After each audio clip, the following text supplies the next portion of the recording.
नमस्कार दोस्तों, मौर्य केरे पॉइंट में आप सभी का स्वागत है। दोस्तों, आज का जो हमारा टॉपिक रहेगा वो है प्रत्यास्थता मतलब इलास्टिसिटी।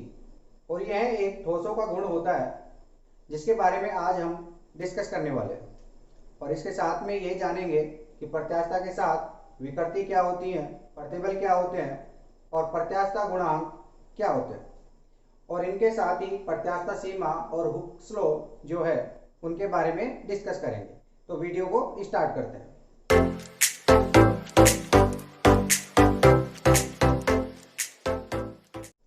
दोस्तों, जो प्रत्यास्थता होता है, इलास्टिसिटी होता है, यह एक गुण होता है।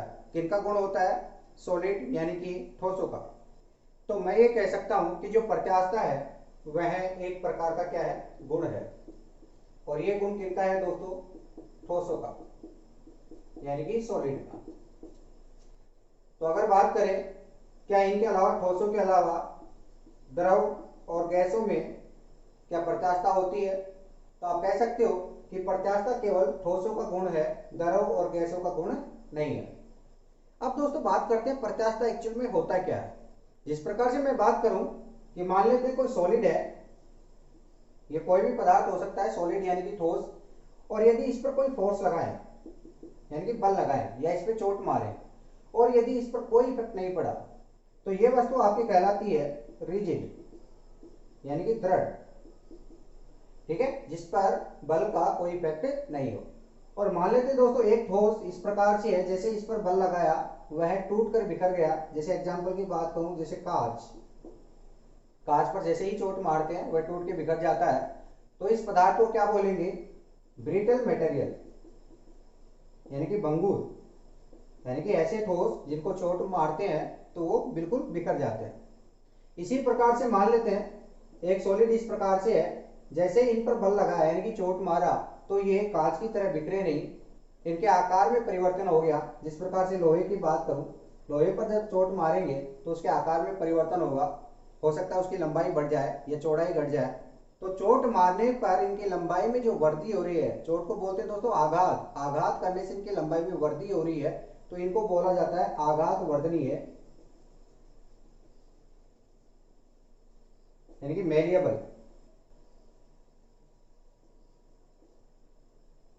और दोस्तों ऐसे ठोस पदार्थ जिनको पकड़कर अगर खींचा जाए तो उनकी लंबाई में वृद्धि होती है यानी कि वो फ्लेक्सिबल होते हैं। तो ऐसे ठोस जो हैं जिनको अगर पकड़ के खींचा जाए यानी कि दोनों तरफ से अगर बल लगाया जाए और इनकी लंबाई में वृद्धि होती है तो इनको बोला जाता है फ्लेक्सिबल। और इन बल को वापिस से हटा लिया जाए तो ये वस्तु वापिस अपनी अवस्था में आ जाती है। तो वस्तुओं का वापिस से उसी अवस्था में आना, यह गुण कहलाता है दोस्तों इलास्टिसिटी यानी कि प्रत्यास्थता। जैसे इसका एग्जाम्पल की बात करें, रबर, अगर रबर को आप पकड़ के दोनों हाथों से दोनों साइडों में बढ़ाओगे तो उसकी लंबाई में वृद्धि होगी, और जैसे ही उस बल को हटाओगे यानी कि उसको फ्री छोड़ दोगे तो वापस से उसी अवस्था में रबर आ जाता है। तो यहाँ पर अगर आप देखोगे बल लगाने पर जो लंबाई में वृद्धि हो रही है यानी कि स्ट्रेच हो रहा है, फैल रहा है, लेकिन उसके छोड़ने के बाद में वापस अपनी अवस्था में आना, यह गुण कहलाता है दोस्तों इलास्टिसिटी यानी कि प्रत्यास्थता। जिस प्रकार से अगर मैं एग्जाम्पल की बात करूं, मान लेते दोस्तों ये आपके पास में रबर है और इस रबर को दोनों तरफ से पकड़कर इस प्रकार से खींचा जाता है। ठीक है, यानी कि दोनों तरफ से क्या लग रहा है दोस्तों? बल लग रहा है। तो इसकी लंबाई में वृद्धि हो जाएगी। तो ये जो रबर है, मान लेते हैं दोस्तों इस आकार से ये इतना बढ़ चुका है, इसकी लंबाई में वृद्धि हो चुकी है। यहाँ पर ध्यान रखना है कि जैसे ही रबर को पकड़कर दोनों साइड से खींचते हैं तो इनकी लंबाई में तो वृद्धि होती है, लेकिन इसकी जो चौड़ाई है वह घट जाती है। और जैसे ही यहाँ पर जो बल लगा रखा है दोनों हाथों से, यदि इसको छोड़ देते हैं तो वापिस से ये उसी अवस्था में आ जाती है। ठीक है, लेकिन दोस्तों यहाँ पर ध्यान रखना है कि जैसे ही रबर को पकड़कर दोनों साइडों से बढ़ाया जाता है और जैसे ही बल को हटा लिया जाता है तो वापस से अपनी अवस्था में आ जाती है, लेकिन यहाँ पर कुछ ना कुछ डिफॉर्मेशन होता है यानी कि लंबाई में कुछ ना कुछ परिवर्तन मिलता है, वापस से उसी अवस्था में पूर्णतया नहीं आ पाती। जैसे मान लेते हैं इसकी लंबाई यहाँ पर 10 मीटर है, जब इसको खींचा जाता है तो ये मान लेते कितना हो गया? 20 सेंटीमीटर। और जैसे ही यहाँ से बल हटा लिया जाता है, इसको छोड़ा जाता है तो वापस से अपनी अवस्था में इस प्रकार से आने की कोशिश करती है। तो इसकी लंबाई यहाँ पर 10 सेंटीमीटर नहीं रहेगी, कुछ ना कुछ इससे ज्यादा यानी कि 12 सेंटीमीटर मान लेते हैं, ऐसा रहेगी। इसका मतलब क्या है कि ये वस्तु पुनः अपनी अवस्था में आने की कोशिश तो करती है, लेकिन ये पूर्णतया आ नहीं पाती। अगर ये पूर्णतया उसी रूप में आ जाती है, मान लेते हैं ये लंबाई 10 सेंटीमीटर ही रहती है, तो इस वस्तु को बोलेंगे पूर्ण प्रत्यास्थ वस्तु।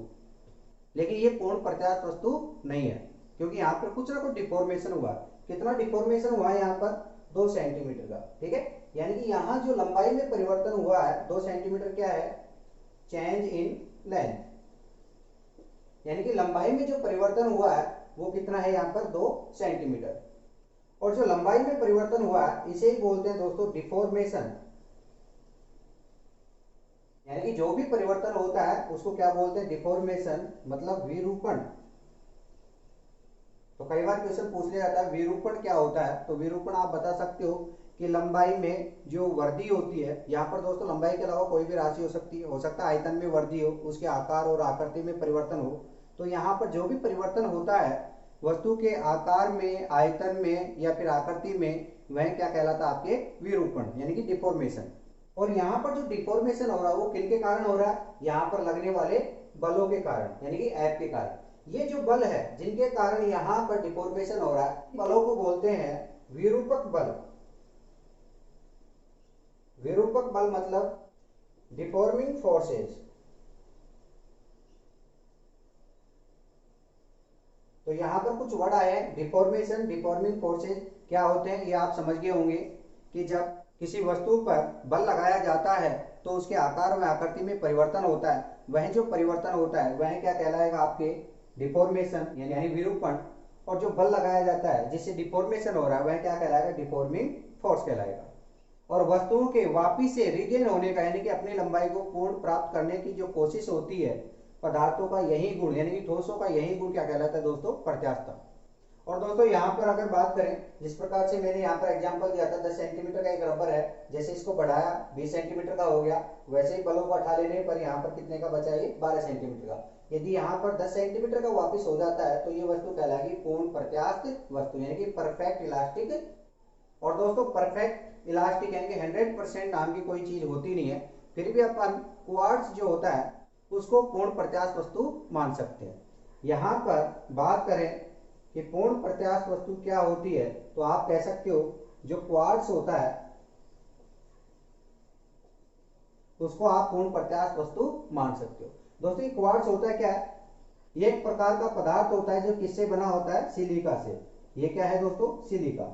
जो सिलिका से बने हुए पदार्थ होते हैं वो क्वार्ट्ज कहलाते हैं। और क्वार्ट्ज में एक गुण होता है कि वह अपने आकार को पुनः 100% उसी आकार में परिवर्तित कर लेता है। इसी कारण से क्वार्ट्ज को आप पूर्ण प्रत्यास्थ मान सकते हो।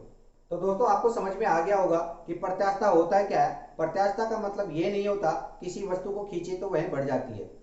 वह बढ़ना जो होता है उसका स्ट्रेचेबल या फिर फ्लेक्सिबिलिटी होता है।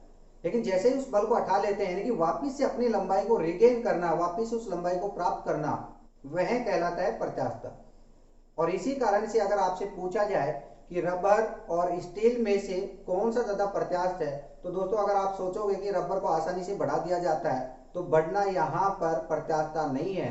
यानी कि बढ़ने के बाद में वापिस अपनी अवस्था को रिगेन करना, प्राप्त करना, वो होता है इलास्टिसिटी। और यहाँ पर इलास्टिसिटी जो है वह स्टील की ज्यादा रहती है कंपेयर करें तो रबर से। ठीक है, तो यदि आपसे क्वेश्चन पूछा जाए रबर और स्टील इन दोनों में से किसकी प्रत्यास्थता ज्यादा है, तो आपका आंसर क्या होगा दोस्तों? स्टील की। ठीक है, रबर से ज्यादा प्रत्यास्थता आपके स्टील की होती है। और दोस्तों ऐसा क्यों होता है कि रबर की इलास्टिसिटी स्टील की तुलना में कम होती है? क्योंकि अगर देखा जाए जिस प्रकार से यहाँ पर रबर है और यहाँ पर क्या है? स्टील है, और जब दोनों समान लंबाई के हैं और दोनों पर समान बल लगाया जाए, तो जब इन पे बल लगाया जाएगा तो रबर जो है वो ज्यादा लंबाई प्राप्त करेगा, और यहाँ पर स्टील की बात करें तो वह कम लंबाई में ही बढ़ता है। लेकिन जैसे ही बल हटा लेते हैं तो वापिस से अपनी आकृति को प्राप्त करने के लिए रबर को यहाँ पर ज्यादा दूरी तय करनी पड़ती है। मतलब ये आसानी से अपनी लंबाई को प्राप्त नहीं कर पाता, उससे ज्यादा फास्ट यानी कि यहाँ पर ये स्टील प्राप्त कर लेता है। तो इस कारण से स्टील की जो प्रत्यास्थता है वह क्या होगी? रबर से ज्यादा होगी। और यहाँ पर दोस्तों जो डिफॉर्मेशन हुआ है, यानी कि 10 सेंटीमीटर का रबर बढ़ाने पर कितना हो गया? यहाँ पर 12 सेंटीमीटर का बचा था। तो यहाँ पर प्रति एकांक लंबाई में जो डिफॉर्मेशन होता है उसी को कहते हैं विकृति यानी कि स्ट्रेन। तो यहाँ पर अगर बात करें कितने की वृद्धि हो रही है, पहले लंबाई 10 की थी और अब कितने की होगी 12 की, तो आप कह सकते हो वृद्धि कितने की हुई है यहाँ पर 2 सेंटीमीटर की। और ये कितने की हुई है, मूल लंबाई इसकी क्या थी 10, तो 2/10 यहाँ पर जो आंसर होगा 0.2, ये इसकी क्या हो जाएगी दोस्तों विकृति। इसे क्या कहेंगे, विकृति कहेंगे, मतलब स्ट्रेन। तो स्ट्रेन क्या होता है कि लंबाई में कितना परिवर्तन हुआ और मूल लंबाई कितनी है, उन दोनों का रेशो यानी कि अनुपात, वही क्या होती है आपके विकृति होती है। और दोस्तों जो बल लगाया जा रहा है जिसको डिफॉर्मिंग फोर्स कहते हैं, विरूपक बल कहते हैं, वो एकांक क्षेत्रफल पर कितना बल लग रहा है। और यहाँ पर जो क्षेत्रफल लेंगे वो कौन सा लेंगे, जहां पर ये क्रॉस सेक्शनल जो एरिया है यानी कि अनुप्रस्थ काट क्षेत्रफल है इस प्रकार से, वही अपने एरिया लेंगे। तो यहाँ पर प्रति एकांक क्षेत्रफल पर लगने वाला बल यानी कि F/A, यदि A से डिवाइड कर दे, A क्या है एरिया है, तो यह क्या कहलाएगा दोस्तों अपने प्रतिबल यानी कि स्ट्रेस। तो स्ट्रेस के बारे में आप कह सकते हो एकांक क्षेत्रफल पर लगने वाला जो बल है वह क्या कहलाएगा प्रतिबल। जैसा कि नाम से पता चल रहा है प्रतिबल यानी कि प्रति क्षेत्रफल पर लगने वाला बल। और यह बल कौन सा होगा, विरूपक बल यानी कि डिफॉर्मिंग फोर्स। तो इनके बारे में देखते हैं कि स्ट्रेन क्या होता है और स्ट्रेस क्या होता है।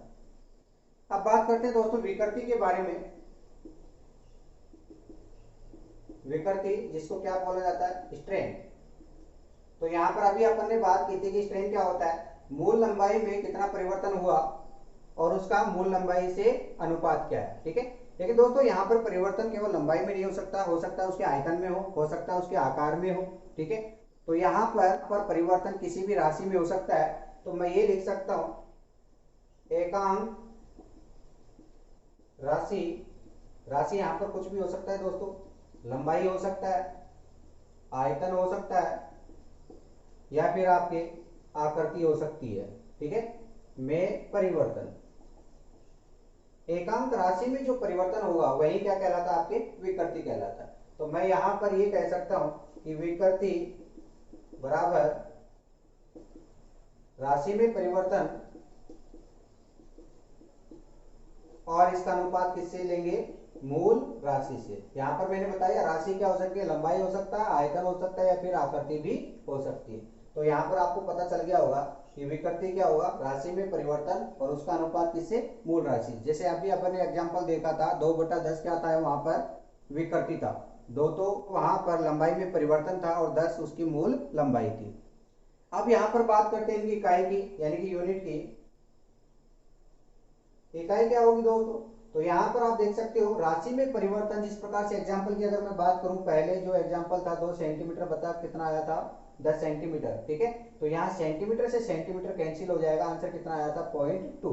यहाँ पर कोई इकाई नहीं थी। तो ध्यान देना विकृति की कोई भी इकाई नहीं होती। तो विकृति जो है इसकी इकाई और मात्रक बिल्कुल भी नहीं होते। तो आप ये कह सकते हो इसकी इकाई नहीं होती, या इसको आप बोल सकते हो मात्रकहीन यानी कि यूनिटलेस। ठीक है दोस्तों, अगर बात करें इनकी विमा की, तो आप बता सकते हो जिनकी कोई इकाई ही नहीं है तो उनकी विमा भी नहीं होगी। तो यहाँ पर अगर विमा बताओगे तो M0, L0, T0 यानी कि सब क्या हो जाएंगे दोस्तों, 0 हो जाएंगे। या फिर इसी को कह सकते हो आप विमाहीन, मतलब डायमेंशन लेस। ठीक है, विमाहीन राशि होगी। विकृति के बारे में भी क्वेश्चन पूछा जा सकता है कि विकृति की इकाई क्या होती है और विकृति की विमा क्या होती है। ठीक है, तो इसकी न तो इकाई होती और न ही विमा होती। अब बात करते हैं यहां पर प्रतिबल के बारे में। प्रतिबल यानी स्ट्रेस। स्ट्रेस क्या होता है, अभी मैंने आपको बताया स्ट्रेस क्या था, F/A। इसका मतलब क्या है, एकांक अनुप्रस्थ काट क्षेत्रफल, जिसको क्रॉस सेक्शनल एरिया बोलते हैं, पर लगने वाला बल। और यहां पर जो बल है वो कौन सा होगा, विरूपक बल यानी कि डिफॉर्मिंग फोर्स। ठीक है, तो F/A जो होगा वो क्या होगा, प्रतिबल होगा। और यदि इनके बारे में पूछा जाए कि बताओ इकाई क्या होगी, इनकी विमा क्या होगी, तो आप इनके बारे में भी बता सकते हो। इकाई किस प्रकार से निकालेंगे, तो यहाँ पर इनकी इकाई बना सकते हो किस प्रकार से। फोर्स जो होता है इसकी इकाई क्या होती है, न्यूटन। एरिया जो होता है इसकी इकाई क्या होती है, मीटर स्क्वायर। तो यहाँ पर इसकी इकाई क्या होगी, न्यूटन पर मीटर स्क्वायर। ठीक है दोस्तों, और न्यूटन पर मीटर स्क्वायर को दोस्तों क्या बोलते हैं, पास्कल। ठीक है, क्योंकि पास्कल वैसे इकाई दाब की होती है, और जो दाब होता है वह भी क्या होता है, एकांक क्षेत्रफल पर लगने वाला बल, जिसको क्या बोला जाता है, दाब यानी कि प्रेशर। तो प्रतिबल की जो इकाई है वह क्या होगी आपके, पास्कल या फिर न्यूटन पर मीटर स्क्वायर। अब बात करते हैं इसकी विमा क्या है, डायमेंशन की। तो डायमेंशन आप बना सकते हो, यहाँ पर जो न्यूटन है इसकी विमा क्या होती है, m1l1t-2 होती है, और जो मीटर स्क्वायर यहाँ पर केवल लेंथ है तो इसको लिख सकते हो आप लेंथ स्क्वायर। लेंथ स्क्वायर यहाँ बटे में है, ऊपर जाएगी तो यहाँ पर लेंथ से एक लेंथ कैंसिल और एक लेंथ यहाँ नीचे बचेगी, तो आप लिख सकते हो इसको m1l-1t-2। ठीक है दोस्तों, तो इस प्रकार से इसकी विमा बता सकते हो m1l-1t-2, इसकी क्या होगी, विमा होगी। ठीक है, ये बात की हमने प्रतिबल की। और कई बार क्वेश्चन पूछ लिया जाता है कि जो प्रतिबल है वह किस प्रकार की राशि है, स्केलर क्वांटिटी या वेक्टर क्वांटिटी। तो यहाँ पर दोस्तों मैं आपको बता दूं कि जो प्रतिबल है वह न तो अदिश राशि है और न ही सदिश राशि है, क्योंकि इनकी जो डायरेक्शन है, दिशा है, वह रेगुलर चेंज होती रहती है। यानी कि इनकी केवल एक दिशा नहीं होती, एक से अधिक बहुत सारी दिशाएं होती है। और ऐसी राशियां जिनकी बहुत सारी दिशाएं होती हैं या दिशाएं बदलती रहती हैं, उनको बोला जाता है प्रदिश राशियां यानी कि टेंसर। तो यहाँ पर अगर बात करें प्रतिबल की, तो ये कैसी राशि होगी, तो आप कह सकते हो ये प्रदिश राशि है, जिसको क्या बोला जाता है, टेंसर। ठीक है, ये क्वेश्चन भी एग्जाम में बहुत बार पूछा जाता है कि प्रदिश राशि कौन सी है। तो आपके ऑप्शन में प्रतिबल दिखे तो वही क्या होगी दोस्तों, प्रदिश राशि होगी। क्योंकि जैसे जैसे अपन बल बढ़ाते जाएंगे तो उनमें विकृति भी बढ़ती हुई जाएगी। इसका मतलब मैं ये कह सकता हूं कि जो प्रतिबल होता है, प्रतिबल की वैल्यू जैसे जैसे बढ़ती जाएगी उसमें जो उत्पन्न विकृति है उसकी वैल्यू भी बढ़ती हुई जाएगी एक निश्चित सीमा तक। वह जो सीमा होती है वह कहलाती है प्रत्यास्थता सीमा, और यह जो नियम है यह कहलाता है हुक्स का नियम यानी हुक्स लॉ। तो अब हम बात करने वाले हैं हुक्स लॉ यानी कि हुक के नियम के बारे में। तो यहाँ पर देखते हैं हुक का नियम यानी हुक्स लॉ। ये क्या कहता है कि जैसे जैसे प्रतिबल बढ़ाते जाएंगे वैसे वैसे उसमें विकृति बढ़ती हुई जाएगी एक निश्चित सीमा तक, और वह जो सीमा होती है वह कहलाती है प्रत्यास्थता सीमा यानी कि इलास्टिसिटी लिमिट। उस लिमिट तक वह बढ़ती हुई जाएगी, और फिर उस लिमिट के बाद में क्या होगा दोस्तों, वह अचानक से ज्यादा वृद्धि करेगी बिना बल लगाए हुए, और लास्ट में वह टूट जाएगी। जिस प्रकार से रबर की बात करें, रबर पे जैसे जैसे बल लगाएंगे वो बढ़ता हुआ चला जाएगा एक लिमिट तक, उसके बाद में बल नहीं भी लगाएंगे तो भी वह अचानक से वृद्धि करेगा, और उसके बाद में वह अचानक से टूट जाएगा। तो एक लिमिट तक, जहां तक जैसे ही बल अपन लगाते हैं उसके अकॉर्डिंग विकृति भी बढ़ती हुई जाती है, वह लिमिट कहलाती है प्रत्यास्थता सीमा यानी कि इलास्टिसिटी लिमिट। तो हुक्स लॉ के अकॉर्डिंग अपन ये कह सकते हैं कि जो विकृति होती है वह किसके समानुपाती होगी, प्रतिबल के। यानी कि जैसे जैसे प्रतिबल बढ़ेगा विकृति का मान भी बढ़ता हुआ जाएगा। और यहाँ पर दोस्तों समानुपातिक चिन्ह हटाने के लिए कांस्टेंट आएगा, तो यहाँ पर मैं कह सकता हूं कि प्रतिबल बटा विकृति, तो यहाँ पर एक कांस्टेंट आएगा, उसको क्या कहते हैं, ई। ठीक है, और यहाँ पर जो कांस्टेंट ई है इसे ही दोस्तों बोलते हैं प्रत्यास्थता गुणांक यानी मॉड्यूलस ऑफ इलास्टिसिटी,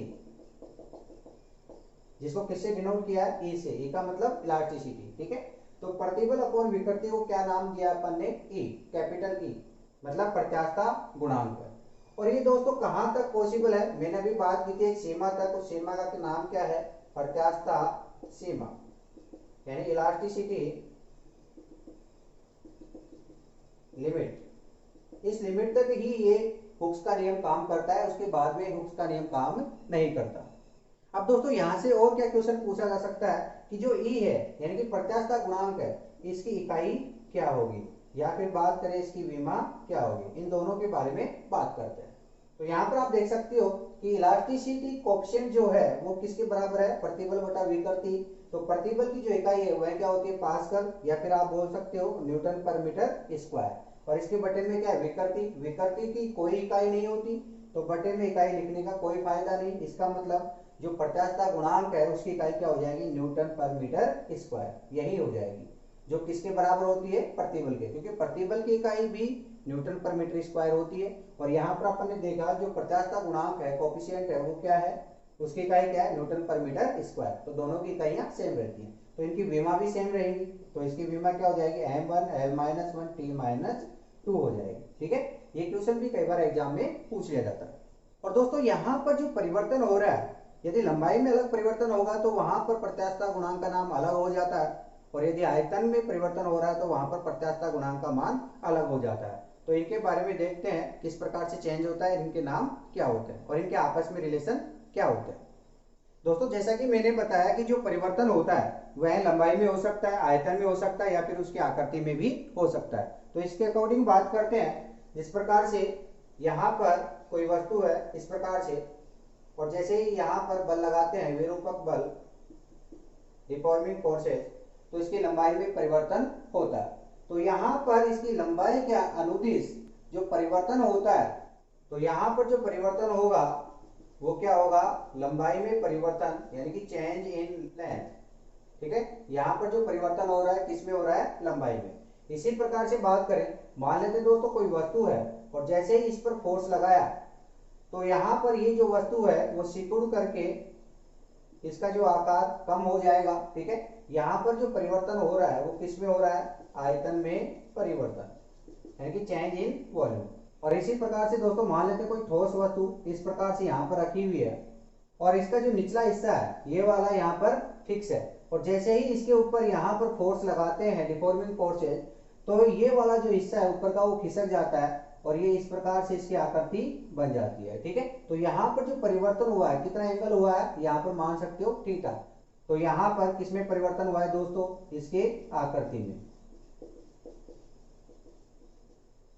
ठीक है, तो यहाँ पर तीन प्रकार के परिवर्तन अपने को देखने को मिले हैं, लंबाई में परिवर्तन, आयतन में परिवर्तन और इसकी आकृति में परिवर्तन। तो यहाँ पर विकृति भी होगी, प्रतिबल भी होगा और इनका प्रत्यास्थता गुणांक भी होगा। तो उनका नाम क्या होंगे वो देखते हैं। जो लंबाई में परिवर्तन हुआ है इनके कारण जो विकृति होगी इसे बोलते हैं दोस्तों अनुदैर्ध्य विकृति। यहाँ पर जो विकृति होगी किसके कारण, लंबाई में परिवर्तन होने के कारण, उसको बोलते हैं अनुदैर्ध्य विकृति, यानी लॉन्गिट्यूडिनल स्ट्रेन। तो यहाँ पर जो स्ट्रेन होगा वो क्या होगा, अनुदैर्ध्य विकृति होगा। और इसमें अगर फॉर्मूले के अकॉर्डिंग बात करें तो ये किसके बराबर होगा, लंबाई में परिवर्तन डेल एल, कितना हुआ परिवर्तन, डेल एल क्या है, लंबाई में परिवर्तन, और इसका अनुपात किससे, मूल लंबाई यानी कि एल से। ठीक है, तो यहाँ पर अनुदैर्ध्य जो विकृति होगी वो क्या होगी, डेल एल बाई एल। और यहाँ पर आयतन में परिवर्तन हो रहा है तो यहाँ जो विकृति उत्पन्न होगी उसे क्या कहेंगे, आयतन विकृति, यानी कि वॉल्यूमेट्रिक स्ट्रेन। ठीक है, और ये किसके बराबर होगा, यहाँ पर जो आयतन है, मान लेते हैं दोस्तों यहाँ पर पहले जो आयतन था वो क्या था, v था, इसके बाद में यहाँ पर आयतन जो घट के है कितना हो गया, v डैश। तो यहाँ पर परिवर्तन कितना हुआ है, डेल v, तो आप कह सकते हो v माइनस v डैश हो गया। ठीक है, तो यहाँ पर परिवर्तन कितना हो रहा है, डेल v हो रहा है, और मूल आयतन कितना है, यहाँ पर v है। तो यहाँ पर वॉल्यूमेट्रिक जो आयतन होगा क्या हो जाएगा, डेल v अपॉन v हो जाएगा। और यहाँ पर आकृति में जो परिवर्तन हो रहा है इसके कारण जो विकृति उत्पन्न होगी इसे कहेंगे दोस्तों अपरूपण विकृति, यानी कि शियर स्ट्रेन। और इसकी वैल्यू यहाँ पर देख सकते हो कितनी है दोस्तों, थीटा है। ठीक है, तो यहाँ पर विकृति क्या होगी, थीटा होगी। तो इन तीनों में डिफरेंस देखना है कि किस प्रकार से इनके नेम चेंज होते हैं। अब बात करते हैं इनके प्रतिबल की। यहाँ पर जो प्रतिबल होंगे वो क्या होगा, अनुदैर्ध्य प्रतिबल, यानी लॉन्गिट्यूडिनल स्ट्रेस। और दोस्तों प्रतिबल क्या होता है, एफ अपॉन ए, तो यहाँ पर आप लिख सकते हो एफ अपॉन ए। अब यहाँ पर बात करते हैं, यहाँ पर क्या होगा दोस्तों, प्रतिबल, आयतन प्रतिबल होगा और इसकी वैल्यू क्या होगी, एफ अपॉन ए। लेकिन यहाँ पर जो एफ अपॉन ए लग रहा है, यानी प्रति एकांक क्षेत्रफल पर जो बल लग रहा है उसे क्या कहते हैं दोस्तों, दाब कहते हैं। जब इनके आयतन में चेंज होता है तो यही वैल्यू क्या बन जाती है, दाब बन जाती है। तो एफ अपॉन ए जो है वो क्या कहलाएगा, आपकी दाब यानी कि प्रेशर पी। ठीक है, इसी प्रकार से आकृति में परिवर्तन जो हो रहा है इसके कारण यहाँ पर जो प्रतिबल होगा उसे कहेंगे अपरूपण प्रतिबल। और ये भी दोस्तों किसके बराबर होगा, एफ अपॉन ए के। जो यहाँ पर बल लग रहा है एफ प्रति एकांक क्षेत्रफल पर कितना बल लग रहा है वही क्या होगा, प्रतिबल होगा। बस इनके नाम क्या हो जाएंगे, अपरूपण प्रतिबल। यहाँ पर आयतन में परिवर्तन है तो ये क्या हो जाएगा, आयतन प्रतिबल, और यहाँ पर लंबाई में परिवर्तन है तो क्या हो जाएगा, अनुदैर्ध्य प्रतिबल हो जाएगा। और अब बात करते हैं दोस्तों प्रत्यास्थता गुणांक की। प्रत्यास्थता गुणांक क्या होता है, प्रतिबल बटे विकृति। तो तीनों में जो इनके नाम है प्रत्यास्थता गुणांक के वो भी चेंज हो जाएंगे। यहाँ पर जो प्रत्यास्थता गुणांक होगा इसका नाम होगा यंग प्रत्यास्थता गुणांक, जिसको बोला जाता है यंग्स मॉडुलस ऑफ इलास्टिसिटी, और इसको डिनोट करते हैं दोस्तों कैपिटल वाई से।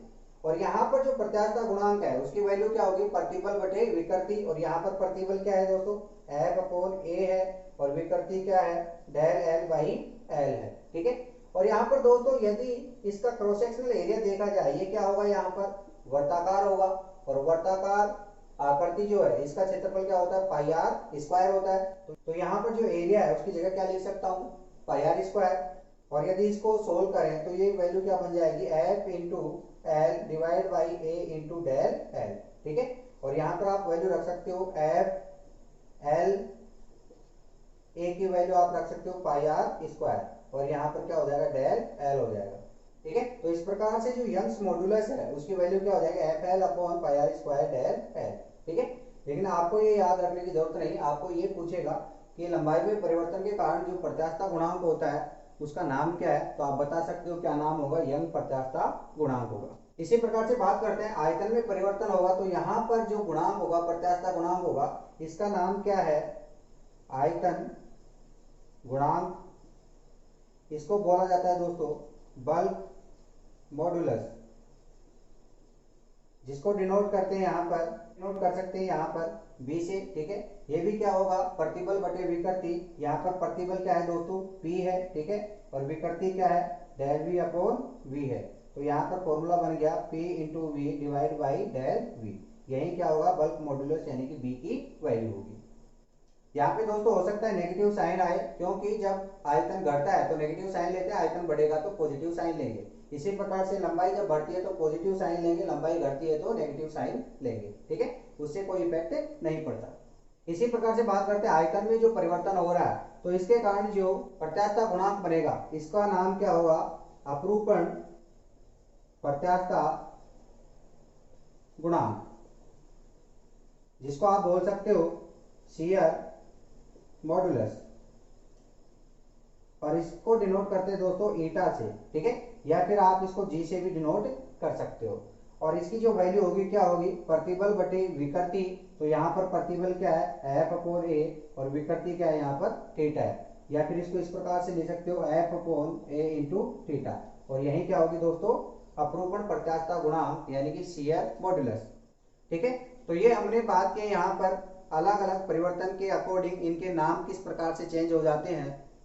विकृति अलग होगी, प्रतिबल अलग होगा, और इनका जो प्रत्यास्थता गुणांक है वो भी अलग अलग होंगे। तो तीनों कंडीशन में जो चीजें हैं वो अपन ने देख ली हैं। तो आज के लिए इतना ही, मिलते हैं नेक्स्ट वीडियो में, धन्यवाद।